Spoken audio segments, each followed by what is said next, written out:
십자가를 앞에 두고 하나님께 제사장적 중보 기도를 드리신 주님께서는, 그래서 일반적으로 알고 있는 주기도문은, 성경에서 마태복음에 나와 있는 것은 주기도문이 아니고 제자들의 기도문입니다. 제자들에게 예수님이 이렇게 기도하라고 이제 가르쳐 준 기도고요. 예수님의 기도, 주기도문은 요한복음 17장이죠. 하나님께 십자가를 앞두고 기도하셨습니다. 자, 그래서 이 기도 안에서 하나님께서 자신을 보냈다는 사실을 여러 번 반복해 언급하고 계십니다. 이게 한두 번이 아니죠. 3절, 8절, 18절, 21절, 23절, 25절. 왜 이렇게 그걸 강조하셨는가? 또한 우리 그리스도인들은 하나님의 자녀로서 하나님께서 예수님을 보내신 것을 알고 있다. 너희는 알고 있다라고 여러 번 강조하십니다. 주께서는 기도 말미에 아버지께서 자신을 보내신 것처럼 우리도 세상에 보내신다고 말씀하십니다. 18절에 말씀하셨고요. 그래서 요한복음 20장 21절에도 말씀하셨고, 고린도후서 5장 20절에는 본인이 소위 말하면 우리를 대사라고 하는 것은 본국에서 외국에 보내잖아요. 그러니까 하늘나라에서 이 땅에 보낸 대사라고 얘기를 하셨는데, 그 구절을 한번 읽고 확인해 보도록 하겠습니다. 자, 요한복음, 죄송합니다. 그 밑에 보시면 성경 구절이 왜 이렇게, 고린도후서 5장 20절이 왜 뒤로 가 있죠? 순서가 좀, 그것만 하여 놔두십시오. 그러면은 제가 말씀으로 드렸으니까. 자, 그러면 첫 번째, 하나님께서 우리를 보내신 목적, 제일 중요한 것은 당연히 세상을 구원하시려고. 요한복음 3장 17절.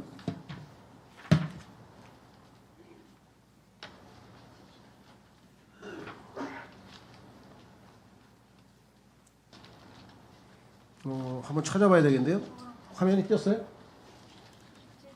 요한복음 3장 17절인데 17장 3절로 돼 있죠.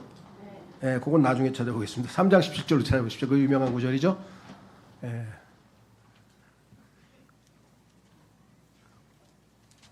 3장 17절로 가보시면, 요한복음 3장 17절. 이는 하나님께서 세상을 정죄하시고자 자신의 아들을 세상 속으로 보내신 것이 아니기 때문이요. 우리를 정죄하시려고 보낸 게 아니라는 거죠. 그럼 뭐라 했습니까? 여기 나와 있죠. 오히려 그를 통하여 세상이 구원받게 하려 하심이라. 이렇게 분명히 써 있죠. 그러니까 구원을 받게 하시기 위해서 보냈다. 이렇게 되어 있고요. 그 다음에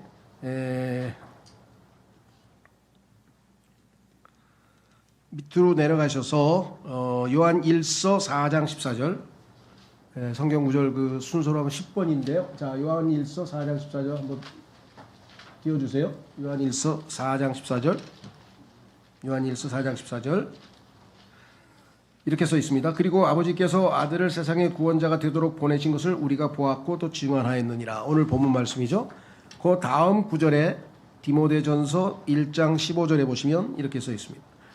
그리스도 예수께서 죄인들을 구원하시고자 세상으로 오셨다는 이 말씀은, 세상으로 오셨다는 얘기는 오시고 싶어서 자기가 마음대로 오신 것이 아니죠. 보내셨기 때문에 오신 거잖아요. 그렇죠?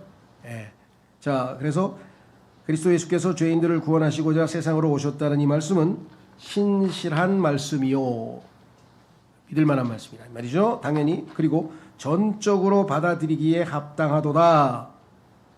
합당하게, 마땅히 받아야 된다. 이 말씀을 그대로 받아들여서 믿어야 된다는 얘기죠. 죄인들 중에 내가 우두머리라. 이렇게 말씀했어요.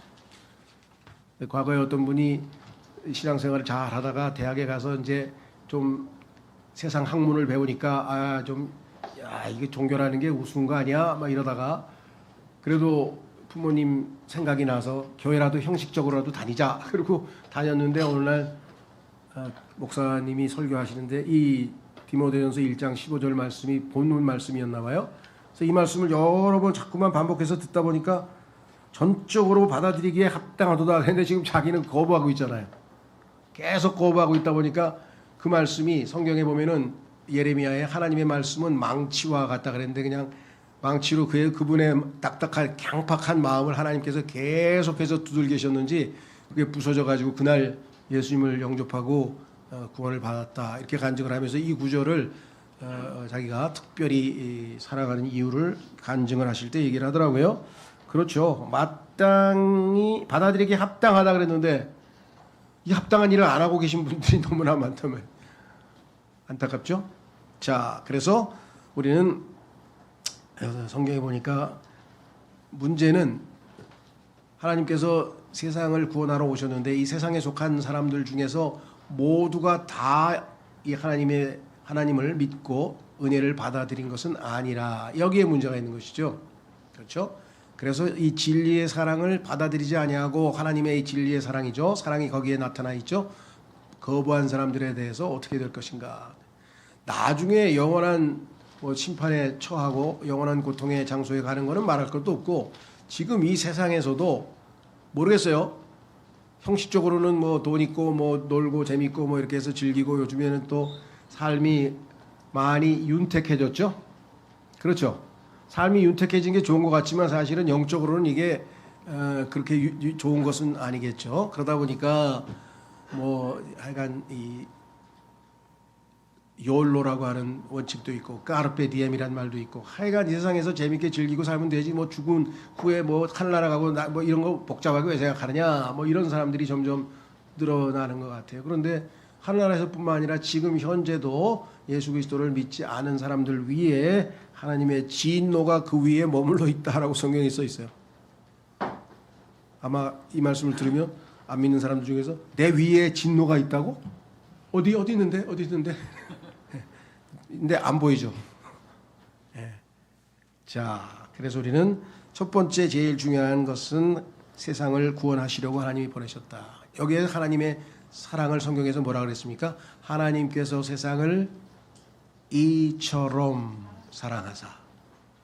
이처럼이 뭐예요? 우리를 대신해서 자신의 아들을 주시기까지 보내시기까지 한 그 하나님의 사랑을 데살로니가 후서에서는 진리의 사랑이라고 했습니다. 이 사랑을 거부한 자들이 심판의 대상이 된다고 성경에 기록을 해 놓으셨죠. 자, 그래서 첫 번째, 두 번째로 갑니다. 두 번째, 하나님의 말씀을 말씀하시고자 이렇게 되어 있네요. 요한복음 3장 34절에 하나님께서 예수님께 성령을 부어주셨는데 한량 없이 부어주셨다 그랬어요. 이유가 뭐냐? 여기서 있죠. 이는 하나님께서 그분께 성령을 한량 없이 주심으로, 그렇죠? 이렇게 재 가지고 계산해서 주신 게 아니라 그냥 한량 없이 주심으로 하나님께서 보내신 분이, 그분이 예수님이시죠. 하나님께서 보내신 분이 하나님의 말씀들을 전하시기 때문이라. 하나님의 말씀을 전할 때에는 성령께서 충만하지 않고는 하나님의 말씀이, 그렇죠. 자, 그래서 욥기에 보니까요, 네 입에서 누구의 영이 나가느냐. 여러분과 제가 말을 하면 세 가지 중에 하나입니다. 첫째는 내가 성령으로 충만해서 하나님의 말씀하시는 것 같이 성경에 근거한 말씀을 했다. 그러면 그건 당연히 성령께서 역사하신 거죠. 성령이 바깥으로 나가. 두 번째는 글쎄 그게 내 생각에는 아마 이렇지 않을까 하고 자기 생각을 뭐 그냥 골똘히 막 이렇게 짜맞춰서 아니면 이성적으로 논리적으로 막 해가지고 얘기를 하면 자기 영이 나간 것이고, 세 번째 악한 마귀의 영에 사로잡혀가지고 막 저주를 한다든가 아니면 독설을 한다든가 막 이런 얘기를 하게 되면 그건 마귀의 영이 바깥으로 나가는 거예요. 그래서 하나님께서 물어보시잖아요. 욥기에서 네 입에서 누구의 영이 나가느냐. 누구의 영이 나가냐 한번 잘 생각해 보세요. 하루 종일 여러분 말 많이 하잖아요. 그렇죠? 예. 누구의 영이 나갈 건가 한번 생각해 보시고 말씀을 하시면 좋을 것 같아요. 예. 자, 그래서 요한복음 17장 8절로 가시면, 요한복음 17장 8절로 가시면 예수님께서 기도하시면서 이렇게 말씀하셨어요. 참 요한복음 17장은 한번 밤에 자기 전에 언젠가 시간을 내서 조용히 처음부터 끝까지 다 읽어보시고, 야, 예수님의 기도가 좀 완전히 차원이 다르구나. 예수님이 하신 기도 내용입니다. 물론 마틴 로이드 존스 같이 그것을 50개의 설교로 또 하신 책도 있어요. 요한복음 17장을 가지고 설교를 50개를 해서 책이 구원의 영원한 보장이라는 책으로 마틴 로이드 존스라는 분이 쓴 책이 있는데, 자, 요한복음 17장 8절에 이는 제가 당신께서 제게 주신 말씀들을 그들에게 주었기 때문이다. 그들은 제자들이죠. 예수님이 말씀하시고 있어요. 그리고 그들이 그것들을 받아들였고, 하나님 말씀들을 예수님을 통해서 주셨는데 받아들였고, 제가 당신께로부터 나왔음을 확실히 알았으며, 예수님 말씀을 딱 들으니까 이게 사람의 말씀이 아니야. 그렇죠? 성경에 보니까 믿음은 들음에서 나고 들음은 하나님의 말씀으로 말미암았다고 로마서 10장 17절에 말씀하셨는데, 예수님께서 하신 하나님의 말씀을 딱 받아들였더니 신뢰감이 생기고 하나님에 대한 믿음이 생기더라, 이 말씀이죠. 그들이 당신께서 저를 보내신 것을 믿었나이다. 예수님이 하시는 하나님의 말씀을 듣고 예수님은 하나님이 보내신 분 맞구나, 그렇게 믿었다는 거예요. 그리고 알았다는 거예요. 알고 믿었다. 이게 여기 써 있잖아요. 예수님께서 오신 목적은 하나님의 말씀들을 선포해서 전해줘서 그 말씀들로 제자들이 이분이 하나님께로 오신 분이구나, 그리고 예수님을 믿도록 하기 위해서 이 땅에 오셨다. 그 성경에 하나님의 말씀을 뭐라고 정의를 내렸냐면 로마서 17장 10장 17절에서 믿음의 말씀이라 그랬습니다. 믿음의 말씀. 믿음의 말씀은 잘 믿고요. 믿음의 말씀이 아니고 여러 사람들이나 책이나 뭐 신문이나 잡지나 라디오나 TV나 뭐 어디 뭐 유튜브나 뭐 이런 데서 하는 말은 정말 정신 차려야 돼요. 다 걸러내야 돼요. 잘 봐서 성경에 쫙 말씀에 비춰봐서 성경에 맞는 말씀은 맞는 말 했네 이렇게 하고, 성경에 어긋나는 말을 하면은 빨리 그거를 제거해야지, 아니면은 말들이 우리의 생각 속에 계속 머물다가 또아리를 틀고 나중에 뭐예요? 그 생각이 행동으로 나온다고 잠언 23장 7절에 써 있어요. 여러분 속에 무슨 생각을 하고 있냐가, 요즘에 왜 그렇게 그런 이 성적인 그런 뭐라 그럴까요? 범죄가 많습니까? 머릿속에 그 생각밖에 없는 거예요. 왜? 밤낮 눈에 보는 게 그것밖에 없으니까. 보면은 여기에 박혀 있으면 행동으로 나가는 거예요. 그러니까 어렸을 때 맹자 모친께서 좋은 걸 보여주려고 그렇게 애를 쓰신 거예요. 근데 오늘날은 부모들이 아무리 애를 써도 할 수가 없어. 손에 들고 다니는 이거 급한 일 생기면 전화 안 줄 수도 없잖아요. 이게 전화기를 줬는데 이걸 갖다가 그냥 무제한으로 그냥, 우리나라가 또 뭐 IT 강국이라 그러지 뭐 그런 거는 왜 또 강국이 되는지 모르겠어요. 그냥 전 세계에서 제일 많이 이 어린애들까지 다 완전히 다 이 스마트폰이 보급된 나라는 우리나라밖에 없어요. 그러니까 뭐 완전히 다 지금 열려 있는 상태에서 정말 부모님들이 첫째 열심히 기도하고 정말 이 잘 지혜롭게 통제하고 그렇게 안 하면 완전히 뭐 어떻게 될 건지는 너무나 결과가 뻔한 것 같습니다. 그래서 하나님의 말씀을 계속해서 공급해서 순수한 말씀, 하나님의 진리의 말씀이 계속 공급이 돼서 내 머릿속에 머물러 있으면은 그 말씀에 근거한 행동들이 그 말씀이 행동으로, 그래서 사람의 생각이 곧 그의 행동이라고 잠언 23장 7절에 써 있습니다. 자, 그래서 세 번째,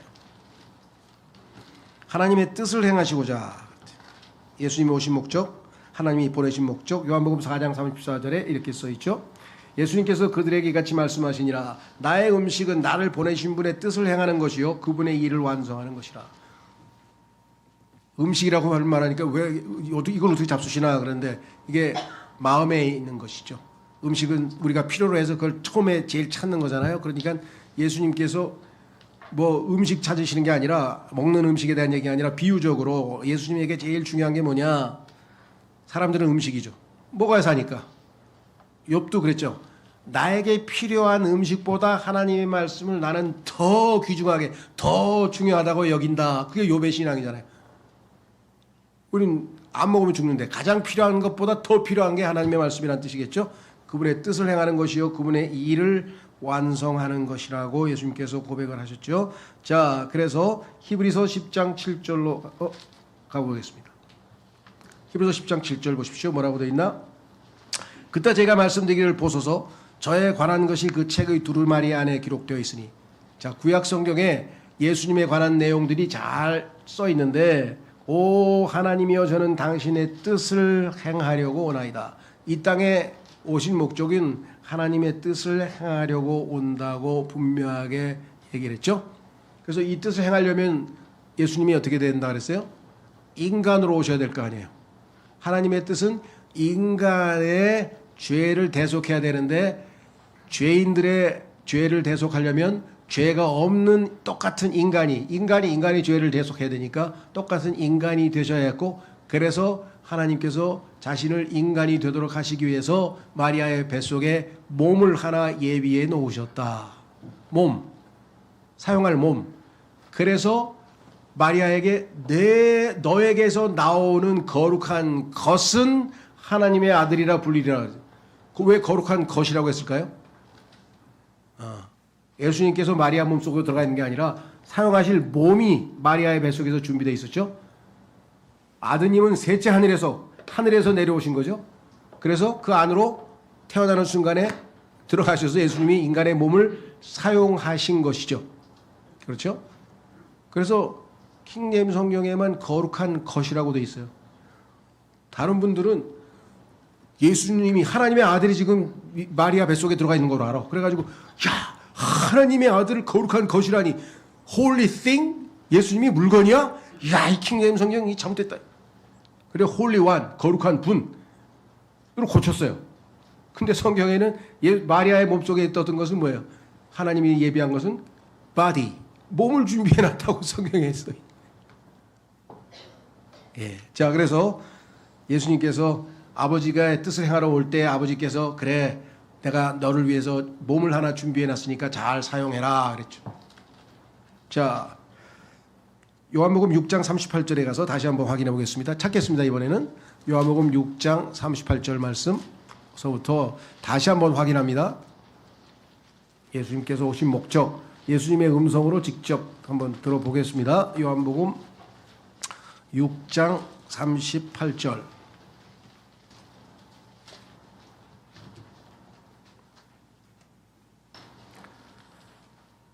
37절부터 보시면 예수님이 이렇게 말씀하셨어요. 아버지께서 나에게 주시는 자는 모두 나에게 오리라. 그리고 나에게 오는 자는 내가 절대 쫓아내지 아니하리라. 이는 내가 나 자신의 뜻을 행하려고 온 것이 아니요 나를 보내신 분의 뜻을 행하려고 하늘로부터 왔기 때문이라. 그리고 이것이 나를 보내신 아버지의 뜻이니 곧 그분께서 나에게 주신 모든 것 중에서 내가 아무것도 잃어버리지 아니하고 다만 마지막 날에 다시 그것을 일으켜 세우는 것이라. 그리고 이것이 나를 보내신 분의 뜻이니 곧 아들을 보고 그를 믿는 모든 이마다 영원한 생명을 얻게 하려 하심이라. 그런즉 내가 그를 마지막 날에 일으켜 세우리라. 하나님이 예수님을 보내신 목적이 한두 번 반복한 게 아니에요. 예수님께서 여러 번 강조하셨습니다. 자, 네 번째, 영생을 주시고자. 요한복음 5장 24절 보시면 진실로 내가 너에게 말하노니 나의 말을 듣고 나를 보내신 분을 믿는 자는 영원한 생명이 있으며 정죄에 들어가지 아니하고 오히려 사망에서 생명으로 넘겨지느니라. 영원한 생명 17장 3절. 그리고 이것이 영생이니, 자, 그들로 하여금 홀로 참 하나님이신 당신과, 하나님 아버지죠. 홀로 참 하나님이신 당신과 아버지, 그 다음에 당신께서 보내신 예수 그리스도를 알게 하려 함이니라.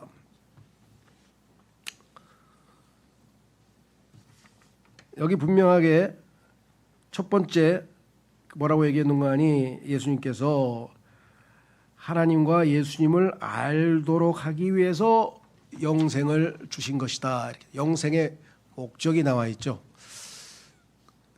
제가 알기로는 아마 거의 대부분, 잘 모르겠어요. 제가 확인을 못 해봤는데 대부분의 성경에는 여기 보면은 영생은 이것이니 곧 그들로 하여금 참 하나님이신 당신과 당신께서 보내신 예수 그리스도를 아는 것이옵니다. 해서 영생의 정의, definition, 정의를 내린 것처럼 그렇게 되어 있는데, 사실 영어 성경에 킹제임스 성경에는 이 might라고 하는 조동사 하나 들어가 있어요. 그래서 존 필립스라고 하는 분이 요 might라고 하는 뉘앙스를 살려야 원래 의미가 산다. 그래서 영생을 주신 목적, 하나님과 예수님을 알도록 해주기 위해서 우리 안에 영원한 생명을 주셨다. 이렇게 얘기를 했습니다. 굉장히 중요한 말씀인 것 같아요. 왜냐하면 영원한 생명 하면은 사람들에게 딱 머릿속에 들어오는 게 뭡니까? 죽지 않고 영원히. 그러면 이 영생이라고 하는 것의 개념을 시간적 개념으로만 생각해요. 영원히 끝나지 않고 죽지 않고 영원토록 산다. 그 의미가 틀렸다는 말 아닙니다. 그러나 영생이라고 할 때에는 단순히 시간적 개념만 있는 것이 아니라 속성의 개념이 들어가 있어요. 하나님의 생명이기 때문에 이 영원한 생명에는 인간의 생명이 아니고 다른 짐승의 생명이나 무슨 다른 생명과는 다른 거룩한 생명으로서의 속성이 들어있다는 거예요. 개 생명에는 개의 속성이 있죠. 개 생명에 어떤 속성이 있습니까? 잘 모르는 사람이 다가오면 짖어버리죠. 짖죠. 그 다음에 잘 알고 좋아하는 사람 만나면 막 꼬리를 흔들고 막 달려들죠. 그거 다 개의 속성이에요. 고양이 속성은 쥐를 보면 달려가서 잡죠. 그렇죠? 뭐 등등등등 각 생명에는 속성이 있습니다. 그러면 인간에게는 인간의 속성, 인지상정이라고 할 때 인간이 가지고 있는 속성이 나타나죠. 예. 반면에 하나님은 하나님의 성품이 그 생명에 들어가 있기 때문에 그것을 우리에게 주신 목적은 뭐냐? 하나님이 어떠하신 분임을 알고 그 생명을 이 땅에서 우리가 표현하면서 살아가도록 하려 함이라 이 말입니다. 자, 그래서 요한일서 4장 9절에 뭐라고 되어 있는가 보세요. 하나님께서 그분의 독생자를 세상 속으로 보내셨기에 이 안에서 우리를 향한 하나님의 사랑이 명백하게 나타나게 되었으니 예수님을 보고 하나님의 사랑을 느끼지 못하는 사람은 뭔가 마음이 고장난 사람이다. 망가진 사람이라.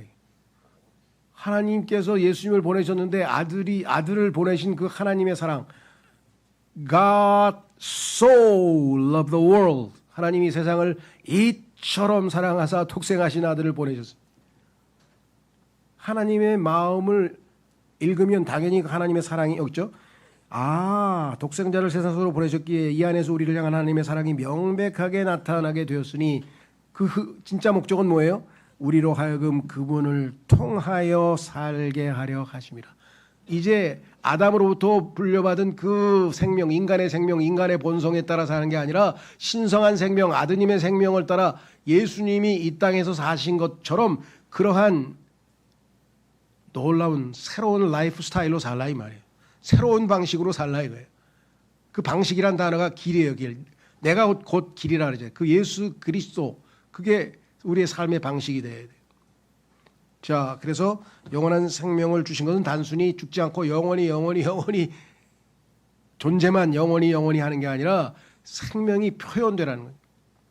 자, 엄마 뱃속에서 아기가 태어났어요. 생명을 얻었지. 그런데 그 생명이 지금 풍성하게 나타난 건 아니죠. 왜? 그냥 엄마 모습만 닮았지. 그냥 뭐 요거 지금 우리 그 손녀는 이제 50일 됐다고 또 뭐 기념사진 찍어가지고 이렇게 멋지게 야 요즘엔 좋구나 이런 거 기념사진 보니까 점점 이제 똘똘해지고 막 이제 그렇게 돼가는데 그렇죠? 그 뭐 손주는 이제 뭐 거의 30개월 가까이 되니까 뭐 더 커지고 더 점점 하잖아요. 그래가지고 또 뭐 제일 큰 손주는 보니까 뭘 했는지 뭐 장난감 바이올린이겠지 설마 바이올린을 들고 막 이렇게 하는 거 사진을 찍어서 보냈더라고.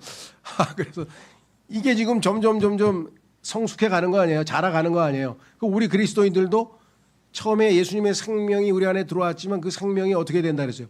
자라가야 된다 그랬잖아요. 계속해서 그것을 사도 바울은 자기 주변에 있는 동료 그리스도인들이 예수 그리스도의 형상이 형성되어지도록 이 깐난쟁이 이 조그만 생명들에게 계속 하나님의 말씀을 공급해서 이들로 하여금 예수님의 형상을 닮아가도록 또다시 해산하는 수고를 한다.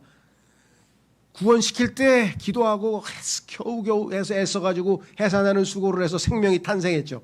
엄마 뱃속에서 나올 때 얼마나 고생해요. 막 진통도 하고 막 굉장히 오래 걸리잖아요. 근데 나와서부터도 계속해서 사도 바울은 해산하는 수고를 한 다음에 한 20살이 돼서 제 몫을 할 때까지, 소위 말하면 성인이 돼서 성숙할 때까지 얼마나 많은 수고를 해야 되느냐. 그래서 그 생명은 단순히 그냥 출생해서 존재를 하게 한 정도가 아니라 그 안에 있는 예수님의 성품과 속성을 우리 삶 속에서 표출해서 표현해서 나타내도록 하려 하는 것이라 그랬습니다.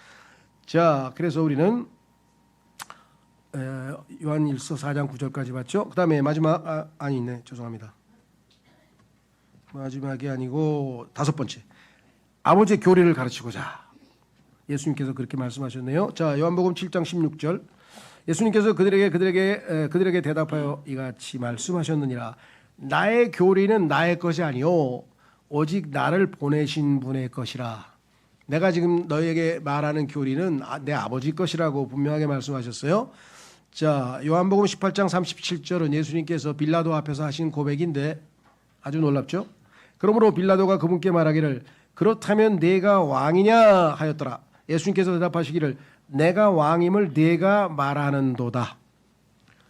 이런 표현은 네가 말했다 그냥 단순히 그런 뜻이 아니라 맞다라고 하는 유대식 표현입니다. 이런 취지로 내가 태어났으며 이러한 까닭에 내가 세상 속으로 왔노라. 내가 이 세상에 온 취지와 까닭 이유가 있어. 그게 뭐예요? 이로써 내가 진리를 증거하려 함이라.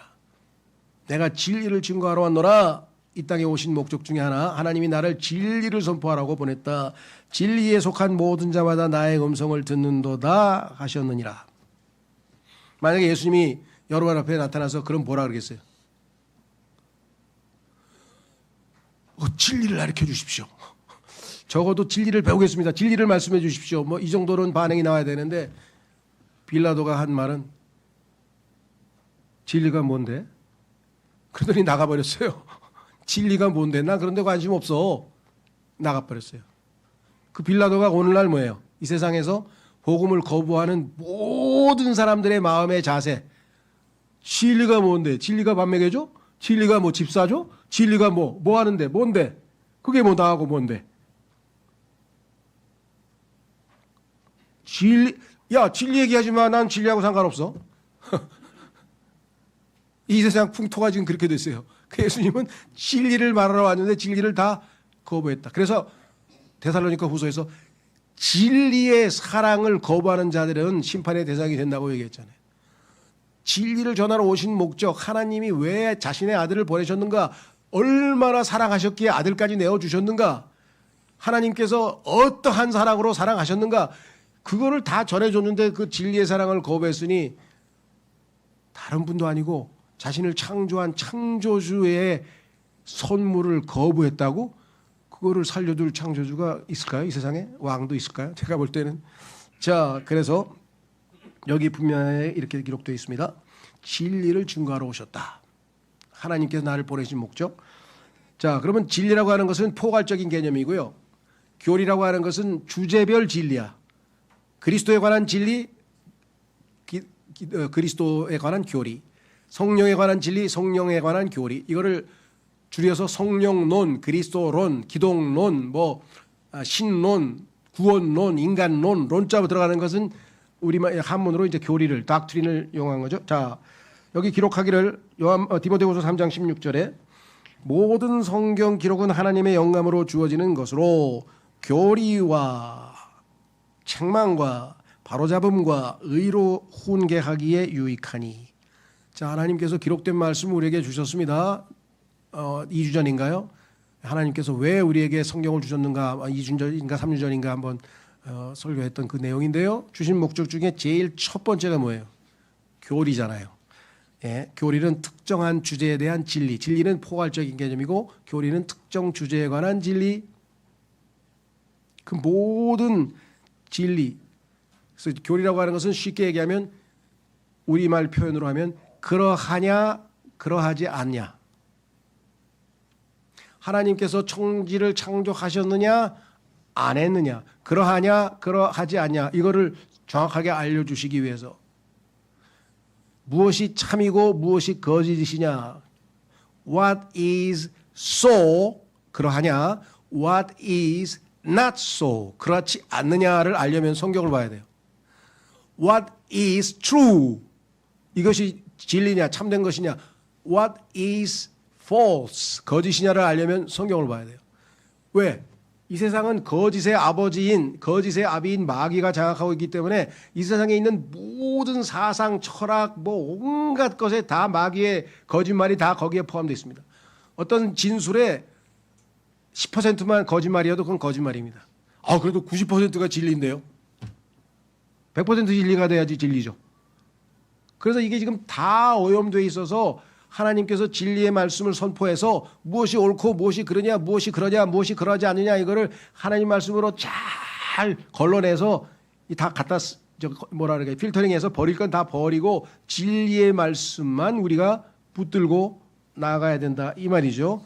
자, 그래서 우리에게 교리를 가르쳐 주기 위해서 오셨다. 그래서 그것은 바로 첫 번째 성경을 주신 목적이라 했습니다. 마지막으로 예수님이 오신 목적, 하나님이 보내신 목적은 하나님이 시키신 일이 있어요. 뭐 이거를 뭐 임무라고 할 수도 있고 과업이라고 할 수 있고 하여간 하나님의 뜻을 행하러 오셨는데 그중에 하나님이 시키신 일이 있었죠. 예수님께서 뭐라고 말씀하셨는가 보십시오. 요한복음 9장 4절에 낮 동안에는 내가 나를 보내신 분의 일들을 반드시 수행하여만 하느니라. 아무도 일할 수 없는 때인 밤이 오느니라. 자신이 지금 낮에 일하는 이유. 요한복음 17장 4절 제가 지상에서 당신을 영화롭게 하였나이다. 하나님께 내가 영광을 돌려드렸습니다. 저는 당신께서 저에게 행하라고 주신 그 일을 완수하였나이다. Finished. 다 끝냈습니다. 그래서 예수님께서 십자가에서 하신 마지막 말씀 뭐예요? 다 이루어졌도다. It is finished. 하나님께서 나에게 완수하라고 하신 일들을 내가 다 십자가에서 완수하였노라. 그래서 나는 뭐예요? 아버지께 이제 올라갑니다. 왜? 보고해야 보고. 하나님 보내신 대로 다 임무를 마쳤습니다. 요즘도 보면은 뭐 국가적으로 뭐 무슨 큰 문제가 터지고 그러면 특사를 보내잖아요. 뭐 한국과 미국 사이에 뭔 일이 터졌다. 급한 일이다. 그럼 특사를 보냅니다. 그럼 특사 가가지고 어떻게 해가지고 다 마무리 지어서 딱 깨끗하게 끝나면 돌아와서 다 해결되었다.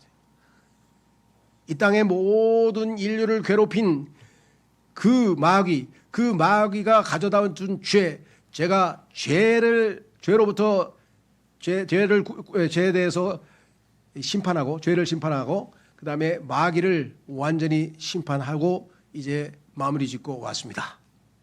예수님께서 하늘에 가서 다 아버지께 보고를 하셨겠죠. 그 전에 미리 기도를 하셨어요. 아버지 맡기신 일 제가 다 끝냈습니다. 그 요한복음 7장에 예수님이 하신 기도문에 들어가 있는 거 아니겠어요?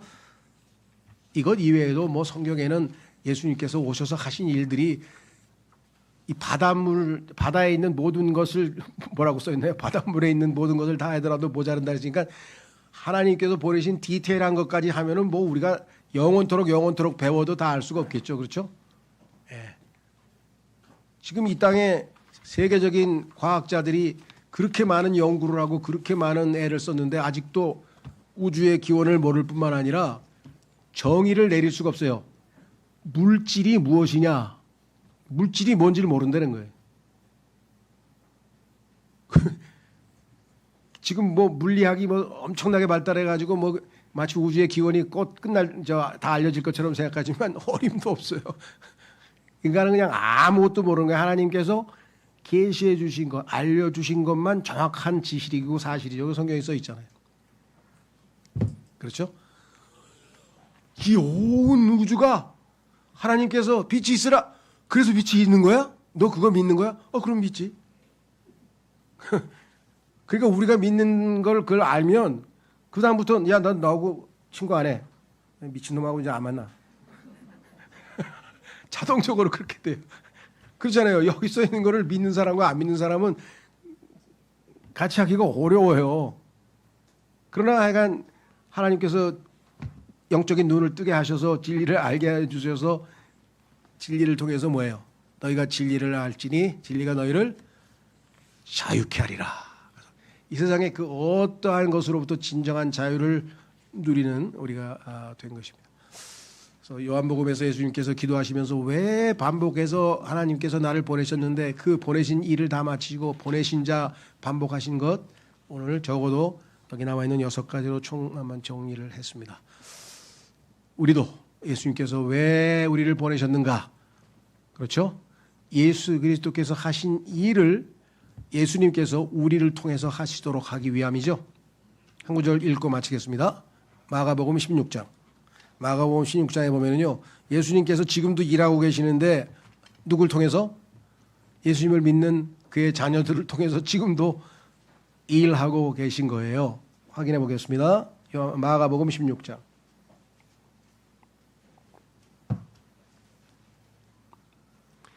(19절) (20절) 마가복음 16장 19, 20절. 그렇게 하여 그때 주께서 그들에게 말씀하신 뒤에 그분께서는 하늘 속으로 받들려 올라가셨으며, 이것을 우리가 승천이라 그러죠. 하나님의 오른편에 앉으셨더라.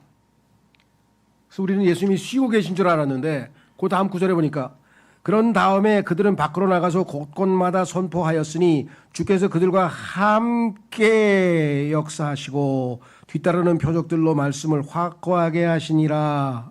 아멘. 지금 우리와 함께 하시고 우리 안에 계셔서 우리를 통해서 계속해서 주의 뜻을, 하나님의 뜻을 이루고 계신 것이겠죠. 예. 오늘 주신 말씀을 통해서 주님, 아버지께서 아들님을 보내셔서 그 뜻에 순종하셔서 아버지를 기쁘시게 하고 영화롭게 한 것 같이 예수님께서 우리를 보내신 그 목적에 합당한 삶을 통해서 우리도 예수님과 하나님을 영화롭게 하는 삶을 살게 해 주십시오. 기도하겠습니다.